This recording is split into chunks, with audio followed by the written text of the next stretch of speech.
Bienvenue dans le parcours audio de la pensée du jour du Top Chrétien. Nous vous invitons à vous installer confortablement et à prendre un temps de pause avec Dieu. Parler par amour, d'Audrey Salafranque. Les blessures faites par un ami prouvent sa fidélité, mais les baisers d'un ennemi sont trompeurs. Proverbe 27, verset 6. Achab demanda à Naboth : « Donne-moi ta vigne pour que j'en fasse un jardin potager, car elle est tout près de ma maison. » Mais Naboth répondit : « Que le Seigneur me garde de te céder l'héritage de mes ancêtres. » 1 Roi, chapitre 21, versets 2 et 3. Cette réponse suscita une vive irritation chez le roi Achab, qui retourna chez lui accablé et frustré.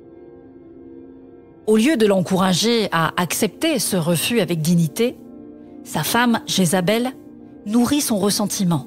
« Es-tu bien le roi d'Israël ? Lève-toi, mange et que ton cœur se réjouisse.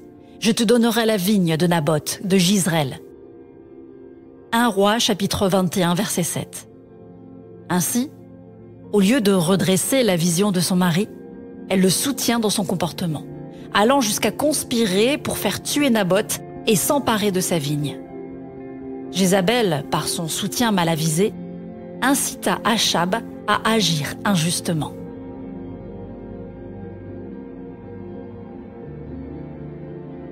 Aimer véritablement, c'est avoir le courage de reprendre et d'oser dire ce qui ne va pas, même si cela peut être difficile à entendre. Cela nous rappelle combien il est important de s'entourer de personnes qui nous encouragent à adopter une vision juste, en nous tenant responsables de nos pensées et de nos actions.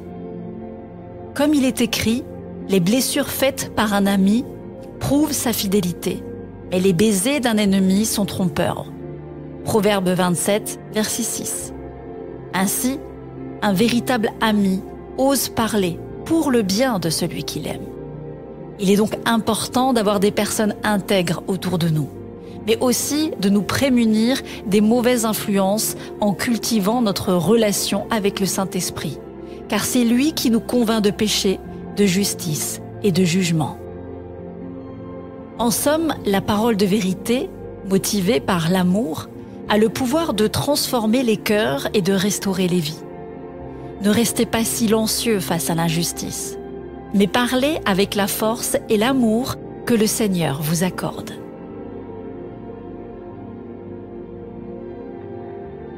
Trouvez-vous difficile de dire la vérité avec amour ?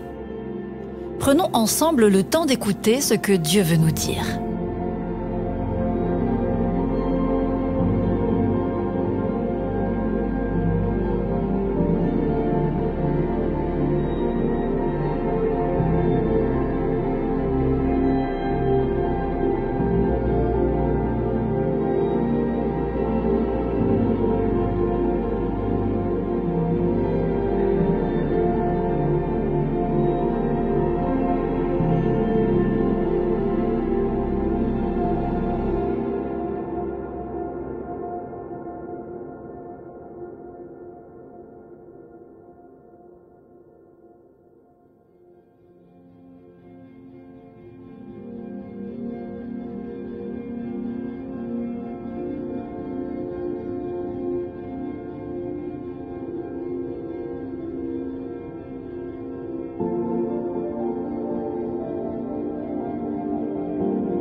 Prier, c'est parler à Dieu, tout simplement. Votre Père céleste vous aime et il peut tout entendre. Voici un exemple de prière pour vous aider. Seigneur, je renonce souvent à dire la vérité car j'ai peur de blesser ou d'être incompris puis rejeté. Montre-moi comment et quand agir avec tout l'amour que tu me donneras pour ces personnes. Amen.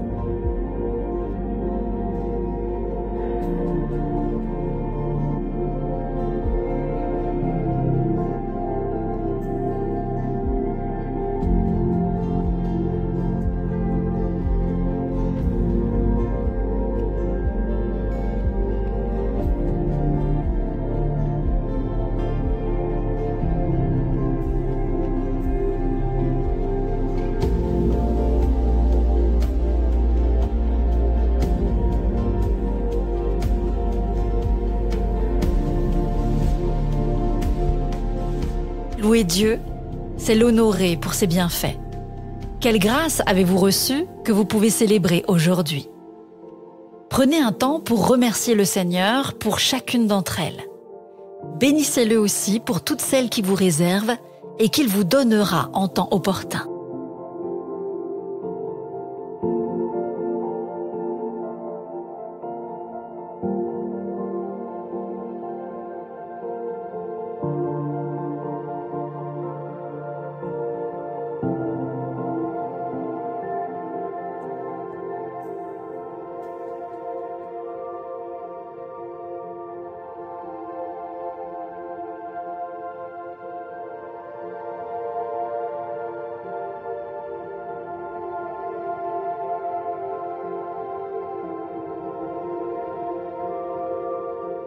Quel pas pouvez-vous faire aujourd'hui pour appliquer ce que Dieu vous a révélé?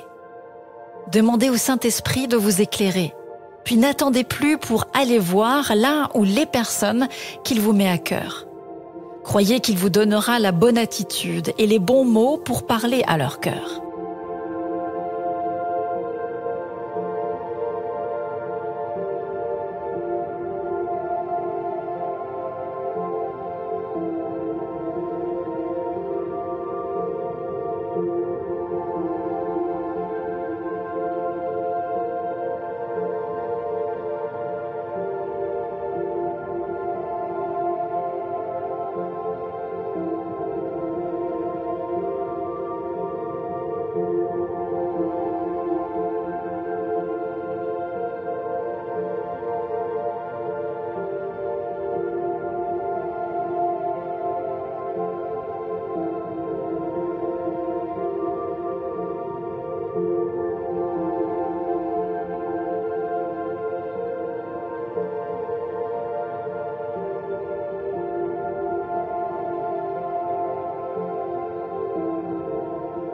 Notre parcours du jour se termine.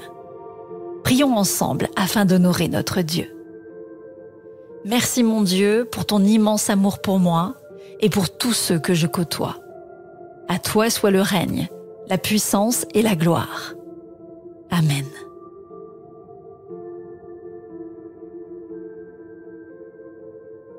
Nous espérons que ce temps de pause avec Dieu vous a ressourci. Rendez-vous demain pour un temps de Séla avec la pensée du jour.